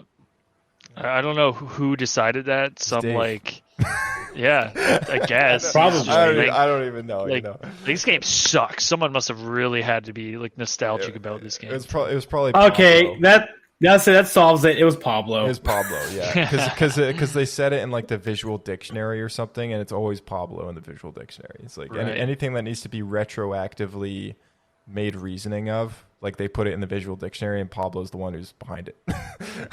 So, yeah, but that is cool though. That was like a thing that was established back then. So maybe it would have been Masters of Terakasi 2. Yeah, something, maybe I don't know. that's a good point. Maybe. right, what's Last next? one, dude. Last one on the canceled games list is called Vernost. Canceled computer game, and in it, rebels and the Empire would fight over a volcanic planet, the only source of a natural liquid that served as a efficient fuel source and medicine. Starfighters among themselves and rebels eventually win. That's literally all that's listed. This is the most sketchy thing on this list. That's like, it came from this external site called Lost Worlds, and that's the only reference to it. So take this one with a grain of salt. Lost Worlds, I go to that website. It's like a web archive of canceled Star Wars stuff. This is some kid's like school project. Yeah, I feel like this could have been like, it's like, all right, we need to come up with an idea for a Star Wars game, and it may have been like one of the more notable ones on the list, and this one was just like the bottom of the pile, and just was never actually a thing for longer than like a day. Maybe some kid wrote it and like mailed it to George Lucas, and George Lucas tried to steal the idea. Well, I was going to say that after George Lucas kept shutting down everyone else's ideas, they were finally like, "Well, why don't you come up with an idea, George?" He's like, "Okay, I got this great idea. Yeah. It's called Hear me out. Yeah. All right. So there's a couple notable mentions that we have, which is the following 9, I guess. They're all mobile games after I kind of started looking into each and every one of them. And I recognize a lot of these, but as I was putting them, I'm like, hold on a second. These pulled releases, they're all mobile games. Like, this is a weird pattern. So we'll start with number 31 on our list, which is Star Wars Uprising, which was the first mobile Star Wars game that was to be a canon story and was released in summer 2015, done by Kabam, and came out iOS and Android. Do you guys remember this one? I remember trailers for this. Yeah, the events of this game are alluded to written about in the Star Wars Aftermath books, in the preludes, like in those little chapters between the chapters. Like they actually, there was a storyline that followed the events of what was happening in the Innoit sector, and the story is still to this day canon and has happened, and they are alluding to it in other forms of canon, like through the books and comics and stuff. But the game itself is no longer playable, and unless you download an APK file on your Android phone and sideload it, there's pretty much no way that you can like download this officially anymore. Huh. So, Why did they cancel it? Did you find out or pull it? Sorry. I vaguely because I actually had it on my phone at the time and played a little bit of it. But no, I don't actually remember the direct message as to why it was canceled. But it does say here that that September 22nd, 2016, it was announced by Kabam that Star Wars Uprising would be ceasing operation in November that year. The game servers were taken offline at 9 a.m. that day on November 17th. So it ran for over a year, so there is that. Yeah, and the events of the game is a year, so it's kind of strange. It's set shortly after the events of Return of the Jedi, deals with the aftermath of the Battle of Endor, and takes place with a band of resistance fighters coming together to create an uprising against the Empire in the Innuit sector. So Is that goofy looking guy supposed to be Vader in the back? I was just gonna ask that. No, that's a special special stormtrooper class that they came out with. I believe it was some type of dark trooper, I think. Vader type. Yeah, there's another Vader trooper. There's another screenshot lower on the page where you can see next to the gameplay heading. There's another shot of that particular character. It looks like it's out of Fallout New Vegas. Yeah. So it's too Well, bad. it's canon now. It was kind of cool. I enjoyed what I played out of this, but not necessarily a staple story. And the fact that they did kind of work the events of what happened in that game into a novel somewhere,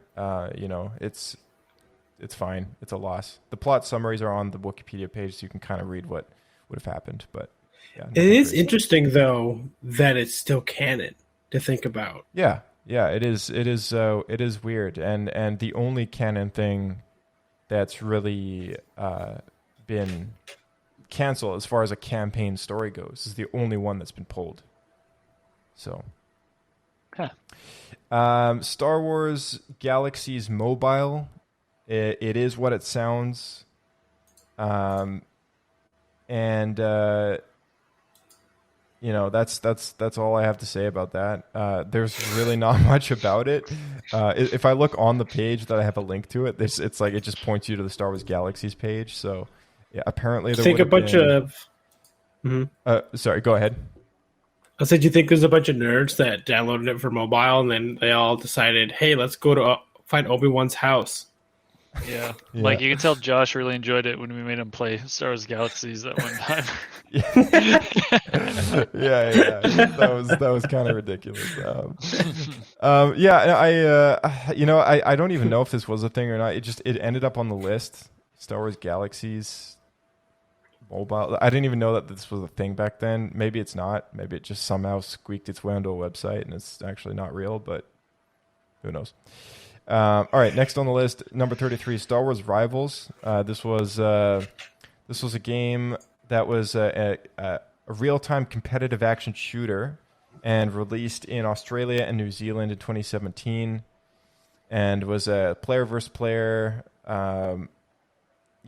It was. They only had access to it from September 2018 until from June 2017 until the following year in September to October 2018. So it was on for about a year, and then it diminished. Is that a thing for mobile games? Then they just release them for a year and then pull them. So I honestly, they got to make money because they're usually free to play, and if they don't pull in enough money, then they're like, yeah, let's pull the plug because it costs money to, I guess, keep the servers online. So This game. Yeah, it's too bad. So. But yeah, is this game also canon? No, this was just a fun multiplayer game, just a shooter, like a battle game. Would have been like a really cheap kind of Heroes version of Battlefront, running around with hero characters trying to kill each other. That's what it seems like. You're playing as like Poe and Yeah, you see Finn there. So, next one, number 34. Next. Star Wars Rise to Power. I actually had the beta for this on my phone. It was a free online mobile game and strategy based. First announced August 15th, 2017. And the same day the closed pre-alpha test form was given out. The first phase closed November 15th, 2017, with phase 2 closing on February 16, 2018. Thereafter, it was made the game's Google Play page and EA website were taken down, and no further information about the game's development or cancellation had been provided.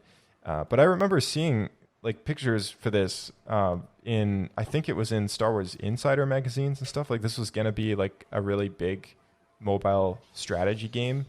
And it was, I guess if you think about maybe like Clash of Clans or something like that, like it would have been something similar where you choose a faction and then you kind of aid in the war effort against the other faction. And it would have been Rebellion versus Empire. So you know what? I think this might have been the one I had downloaded, like or something. Like yeah, it was. I had one of these games downloaded where you had to like. It was one of those things where you generate like gems or whatever, and then you wait. Next day, you upgrade your buildings, and you get attacked by like waves of stuff, and you defend your base. Right. Yeah, it would have been. I'm not sure if it was pretty this neat. one or yeah. Pretty cool. All right, yeah, so let's move on to the next one. Star Wars Commander. I know a lot Nope, this is the one I had. This is the one I was playing. Oh, okay. All right, so this was a mobile strategy game. Featured characters, locations, and technology from the saga. The game was released in 2014 in August for iOS devices with a limited early release for select international markets. The game was officially shut down June 12th last year in 2020. So it ran for a decent long time. Yeah, I'd say that's a good long run. Yeah, and this is like the Clash of Clans like moneymaker. Yeah, this was basically just Star Wars Clash of Clans. Yeah, and I don't know. I feel like I played it for a little while. I couldn't really get into it, but it was also probably the only Star Wars game that also made its way to Windows Phone. So if any of you guys out there had Windows Phone, you know. You had a Star Wars game. There you go. You had one. You don't have any more. Yeah, you don't anymore. So. Too bad. I also love the publisher's summary here. The first line is, choose your side. Will you command AT-ATs and TIE fighters as the Empire, or call iconic heroes like Han Solo and Princess Leia, the Rebellion? So let's just picture all these AT-ATs and TIE fighters just fighting against like Han and Leia. Yeah. All right.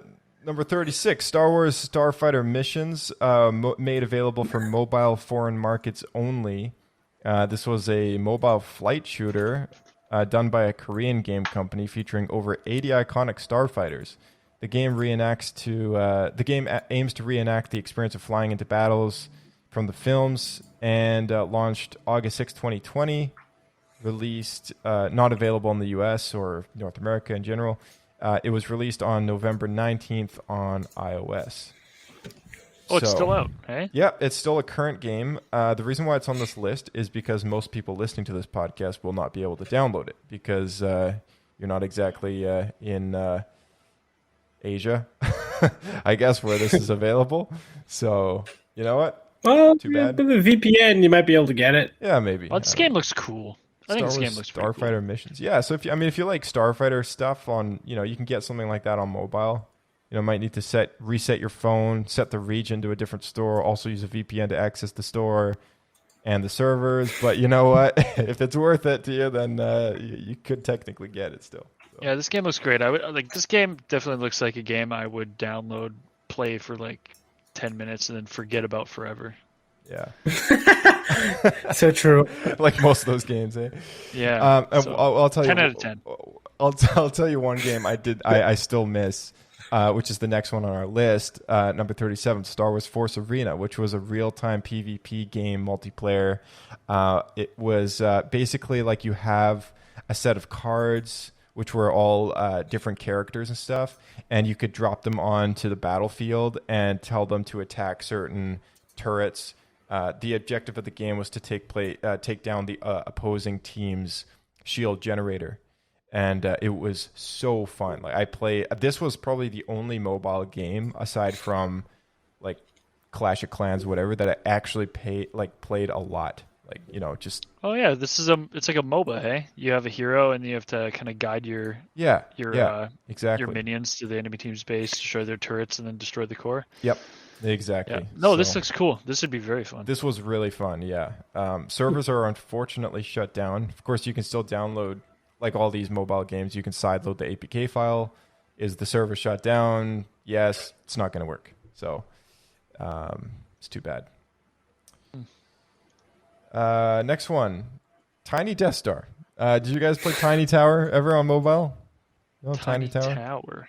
Yeah, Tiny Tower. Oh, yeah. Oh, yeah. I didn't know this was a thing. Yeah, so Star Wars Tiny Death Star. This was released in 2013.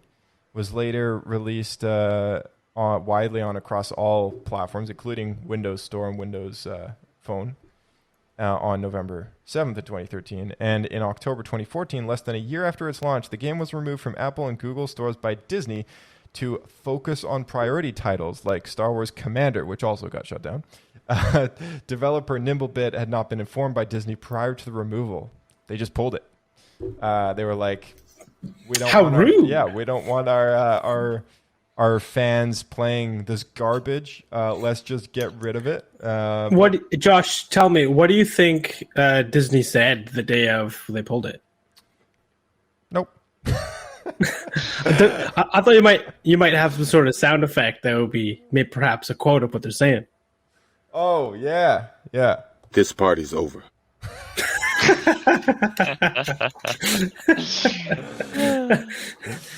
Yeah, they're very saddened that day. Party's over. Yeah. Tiny Tower being not a multiplayer game of any kind or relying on servers of any kind aside from the in-game currency that you could buy extra with real money. Assuming you play without paying any money and you just play as a free player, you can still technically play this game by downloading the second last version of the APK file. I know because I tried it, and you can install it on your Android phone, and you can still play, and it's playable. The most recent version, which was a lot smaller, I think is just a buggy patch that just didn't end up working. But the second last version, which came out only 4 months prior to that, does work. So you can, if you want to play Tiny Death Star, you can play it. Last on the pulled releases is Star Wars Angry Birds. No! Angry Birds was a big thing. Did you guys know that they pulled Angry Birds Star Wars 1 and 2 from the store? I didn't even know it was a thing. It's pretty nuts. Like I didn't even know that they pulled these, but apparently they did.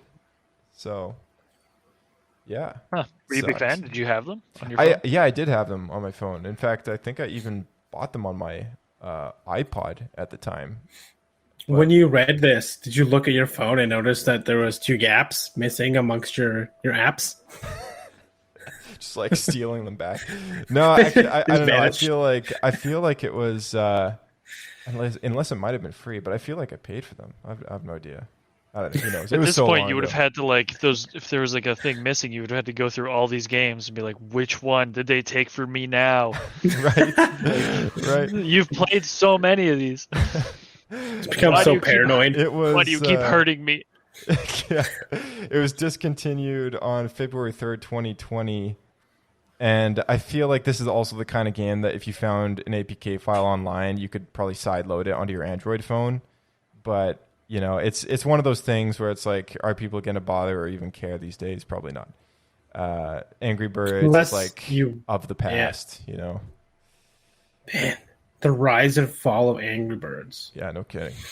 That should be an episode we should do. Yeah, it's a bit punny too. All right, real quick, revived games. I'm just going to run through them. KOTOR 1 and 2 on mobile, as well as the new PS5 KOTOR remake. We already ran through Star Wars Racer, which came out again on Switch, Xbox, and PlayStation this past year. Still a lot of fun. Still good. I play with my girlfriend all the time. Still good. We yell at each other. It's awesome. And Star Wars Battles, which was a canceled Lego Star Wars game, got revived when Apple bought the exclusive license to stream it on Apple Arcade on iPhone. So if you have an Apple device, Star Wars Lego Battles will be coming soon to you. Anything on that list you guys want to talk about a little more extensively? I know we covered KOTOR Remake quite a lot lately, but, you know, KOTOR Mobile, anyone? I know Bryce has played it. Yeah, I had it on my iPad before I left my iPad on a plane after we went to Japan. But when I had my iPad, it worked really well, and I think that's the last time I played KOTOR quite a bit. I might have installed it. I remember you recently playing that on when we my, went to Celebration, like on the plane. Yeah. Yeah, it's your Yeah. go-to. It's good, Jeez, I'm good sorry, fun. dude. I didn't realize Yeah, you actually- lost your iPad. It was fine. It was an old iPad. I wasn't that. I wasn't that hung up on it. But no, it's it's a good port. Yeah, that game worked really well on touchscreen. I was actually very surprised by that. Yeah. Yeah, it's I guess I don't know, like they managed to convert Civ 6 to a mobile game for iPad, I believe it was. So I mean, if they can turn like a fully fledged like 50 to 100 gigabyte PC game down into a mobile app and keep all the functionality, like yeah, it can happen, you know. Which is touchscreens is a miracle these days. You can do anything. Upcoming and current content: Star Wars Hunters, mobile and Switch. Did you guys know about this? There's going to be a bit of a battle game coming out on Nintendo Switch, iOS, and Android. So this is this the Battlegrounds kind of game? Yeah. So this is kind of like it? this is that. What was it again? It was like that canceled. It's kind of like Star Wars Rivals, the mobile game, but I guess newer and better, and of course done by I think it's EA. But yeah, let's take a look at this teaser trailer here.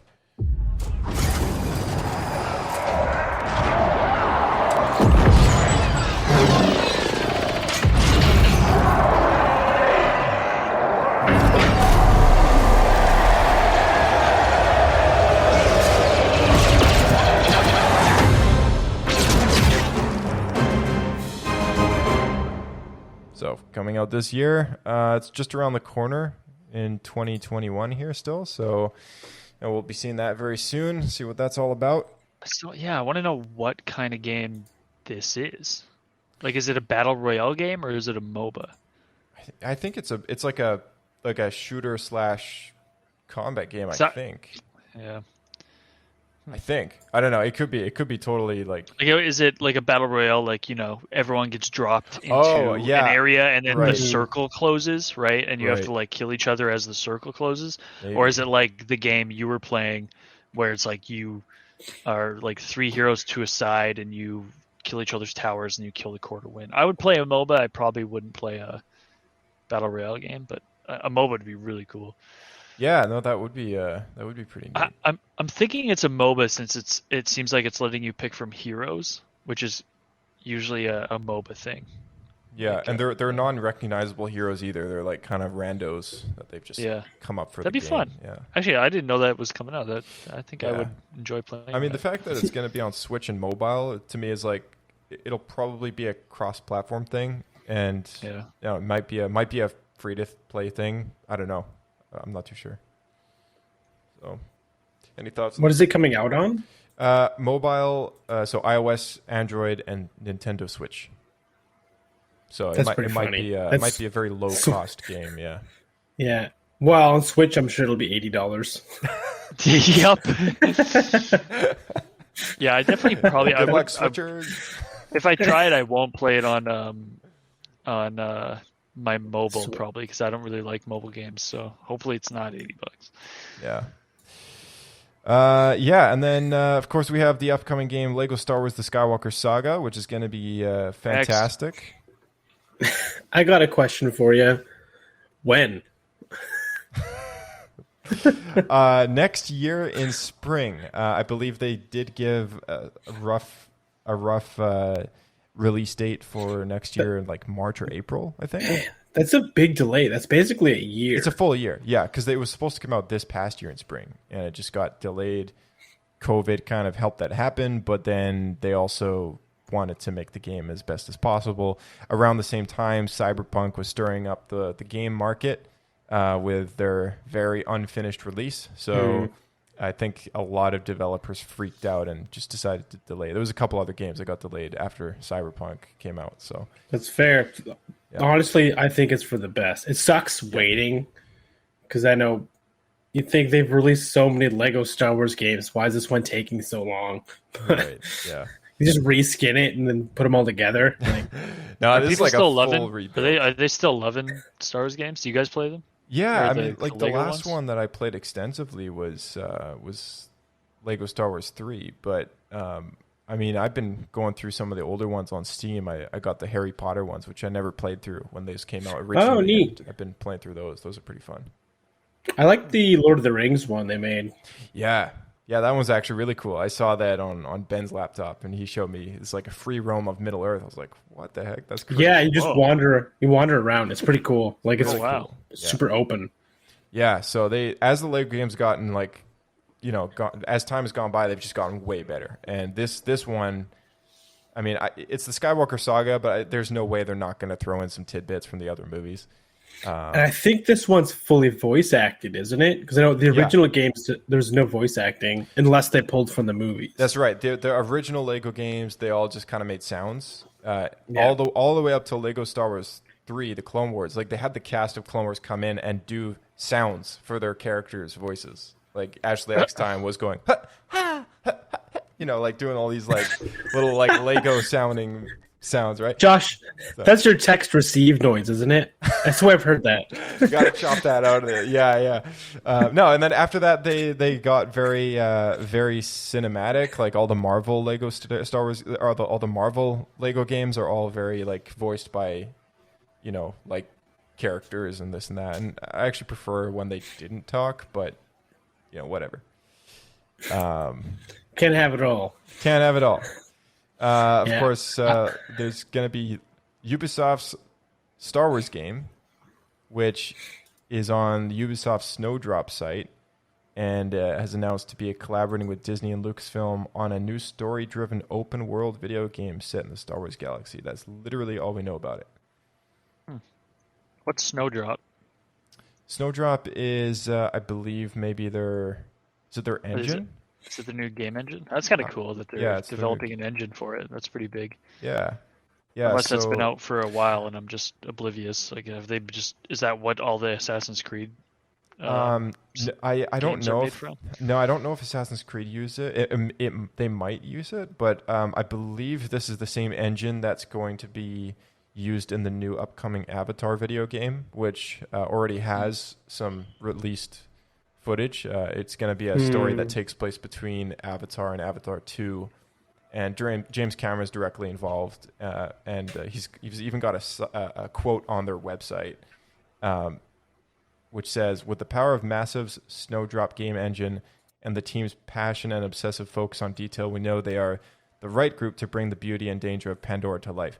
So, being an open world Star Wars game done by the studio that James Cameron is going to make his canon Avatar game, I feel like this game is gonna like kick butt. Like, for an open world Star Wars game, this might be that pirate game that you guys have been looking for. That's been recycled as an idea for like 20 years now. So that'd be cool. But let me ask one question. It's my one skeptical thing. So when you hear story-driven open world video game, do you think Assassin's Creed? I kind of do, but yeah, I kind of do, I guess. Because I do too. Like, you're not going to get an RPG, right? Right. Yeah. To me, Assassin's Creed could be it. Yeah. That's how I would describe it. So to me, it means they're going to reskin Assassin's Creed in Star Wars. Yeah, I don't know. I mean, I don't know if it's a reskin either, because what does Assassin's Creed use for a game engine? They probably won't reskin it. Like I don't know. It's like you can't really call Fallen Order a reskin of like Uncharted or anything, right? It's its own game. It's just an adventure game. It's just they all kind of work the same. Yeah. Mm-hmm. Well, if it's done by the same studio and has the same function, I would possibly consider that a reskin. It's done on Ubisoft. Anvil is the game engine that's done for Assassin's Creed. So this is a totally different engine entirely. So I mean, okay. I don't know. I played I was playing a game called Styx. It's like Styx 2. It's like a game about a goblin assassin, and it's done in Unreal Engine 4.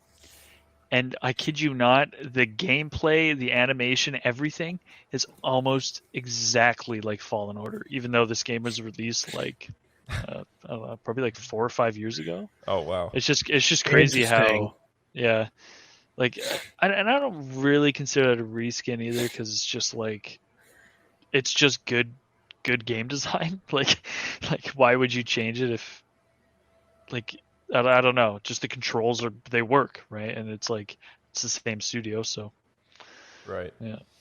So they just report it over, reuse what was working, I guess. And I don't necessarily think they like reskin it. Like, I don't think they're using the same rigs and things. They're probably redoing everything. Just Yeah, well, I mean, like mechanically, mechanics are the yeah, same. Yeah, yeah, exactly. That's what I'm saying. That's more or less what I'm talking about. It's just that with a new model skin, essentially. But like the overall gameplay, I'm thinking based on that title or the description, will be similar. Yeah. Yeah. No, it looks like could be cool. Whole new engine. I mean, being designed for Avatar, like this like supports insane levels of detail in the environment, so that could be really cool. I think it'll be good. Just don't make another Jedi. I think we've had our Jedi game. Right. Let's do something else. Yeah, I agree. It's all different. Yeah. I totally agree with that. But I'm very, very excited. Very last on the list is Jedi Fallen Order 2, which they did say they were going to franchise or sub-franchise, I guess, seeing as the first one was so successful. So, I mean, you know, fans of the first game, I quite enjoyed it.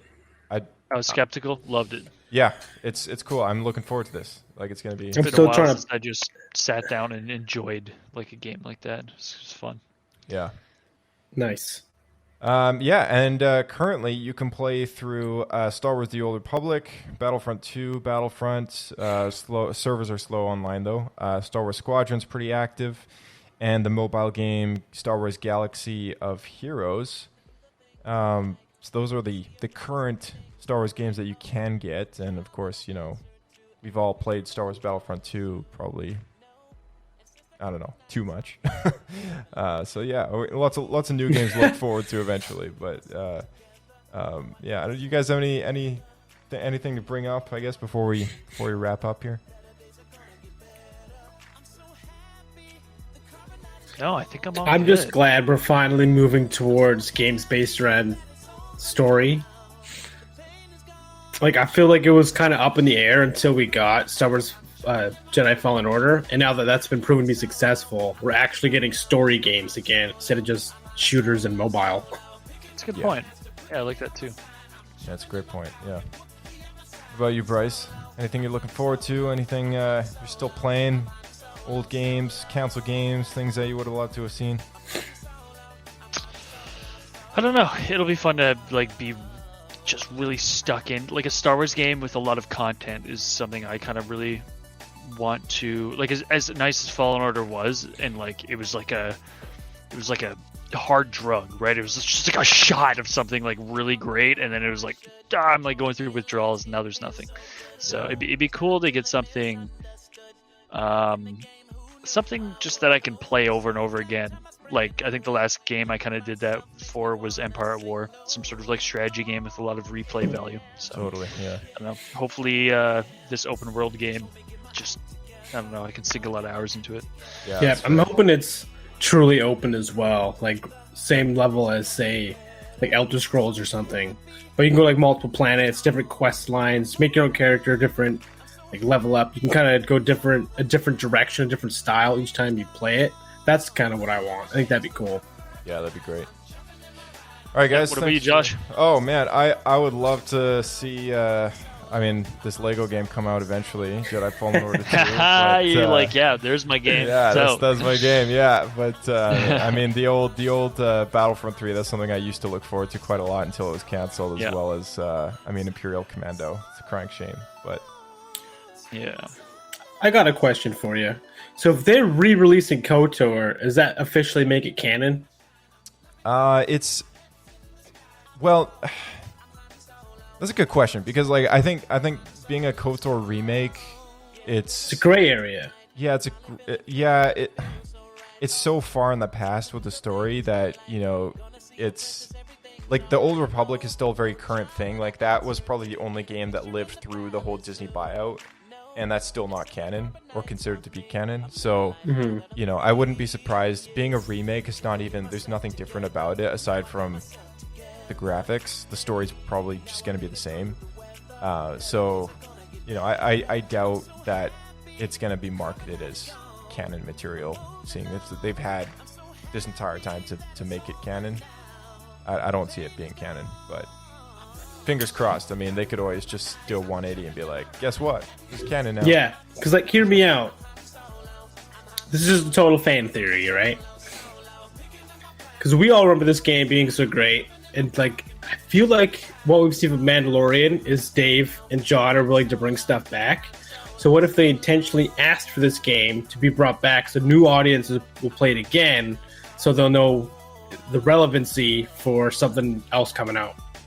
Yeah, possibly. I mean, you know, that would be a great way to kind of loop people in before they start heading in that direction with the era and everything. Yeah, it's a great idea. So, but yeah, that's my take on that. So, you know, guys, thanks for coming back on the show. This is cool. It's also a good test of our new hardware setup, which is currently in a beta structure mode at the moment. But you know, it's gonna be cool when we get the mics all set up. We can have. Hopefully, it won't be canceled by George Lucas. Yeah, hopefully it won't be gets canceled. released. Yeah. Hopefully our party won't be over. Yeah, exactly. This party's over. Oh man, That's a good end. All right, we'll see you guys in the next one. Bye, guys. Catch you later. All right, and thank you to our listeners for tuning into the show. As always, please give us a good rating, share the show with a friend, and you can look forward to our next episode, which will get into all the canceled shows and movies that never happened, which under the Disney banners happened quite a lot. So lots to talk about there, as well as the old Star Wars Underworld series by George Lucas and Star Wars Detours by Seth Green, I think it is. There's so much content there, so you can look forward to that. As always, guys, may the Force be with you, and we'll see you next time on Star Wars.